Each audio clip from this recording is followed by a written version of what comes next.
2023 সাল অবধি তিনি দিল্লিতে ছিলেন। 2024 সালের আইপিএলের আগে তাকে ছেড়ে দেয় দিল্লি। ফলে আগামী আইপিএলের আগে সরফরাজকে একাধিক দল নেওয়ার জন্য ঝাঁপাতে পারে।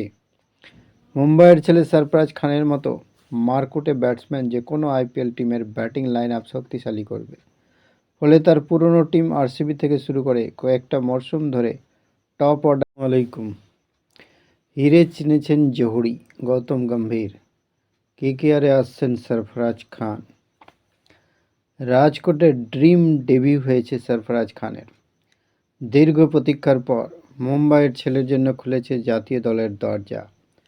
শত বঞ্চনার পর অবশেষে টিম ইন্ডিয়ার জার্সি গায়ে চাপাতে পেরেছেন সরফরাজ। এবার তাকে নেওয়ার জন্য ঝাঁপাচ্ছে একাধিক আইপিএল ফ্র্যাঞ্চাইজি। একটা টেস্ট ম্যাচ সরফরাজের দর অনেক বাড়িয়ে দিয়েছে। আইপিএলের আঙিনা তার জন্য নতুন নয়, কিন্তু আইপিএল তেমন নজর কাটতে পারেননি তিনি। 2024 সালের নিলামে তিনি অবিকৃত ছিলেন। এবার তাকে নেওয়ার জন্য আগ্রহী হয়ে উঠেছে একাধিক ফ্র্যাঞ্চাইজি। ক্রিকেট মহলে অনেকেই বলেছেন হিরে সরফরাজ খানকে চিনে ফেলেছেন জহুরি, গৌতম গম্ভীর। ফলে এবারের আইপিএলে কেকেআরে আসতে পারেন সরফরাজ। গম্ভীর কেকেআরে আসার পর থেকেই এমনই বলা হচ্ছে অনেক কিছু বদলাবে। অভিজ্ঞতা দিয়ে বেগুনি জার্সিকে পাল্টে নিতে চাইছেন। তার ক্যাপ্টেন্সিতে একসময় দুটো আইপিএল খেতাব জিতেছিল টিম, তাই আবার করে দেখাতে চাইছেন মেন্টর হয়ে। সেই গম্ভীরের ভাবনাতে যদি সরফরাজ ঢুকে পড়েন, অবাক হওয়ার কিছু থাকবে না। সরফরাজকে পাওয়ার দৌড়ে আরও কয়েকটি দল রয়েছে। আরসিবির হাত ধরে আইপিএলের জগতে প্রবেশ করেছিলেন সরফরাজ।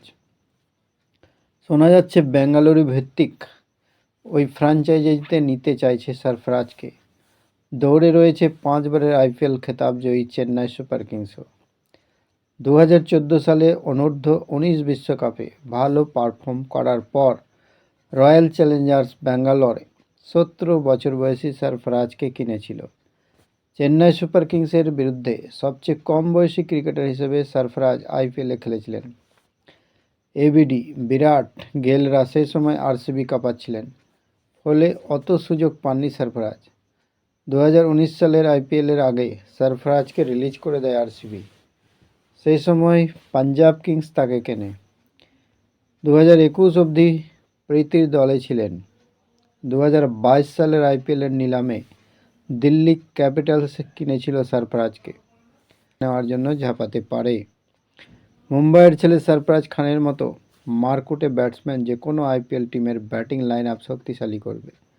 ফলে তার পুরনো টিম আরসিবি থেকে শুরু করে কয়েকটা মরশুম ধরে টপ অর্ডারকে ভোগানো কেকেআর টার্গেটে রয়েছে সরফরাজ। ভিডিও এই পর্যন্তই। থ্যাঙ্কস।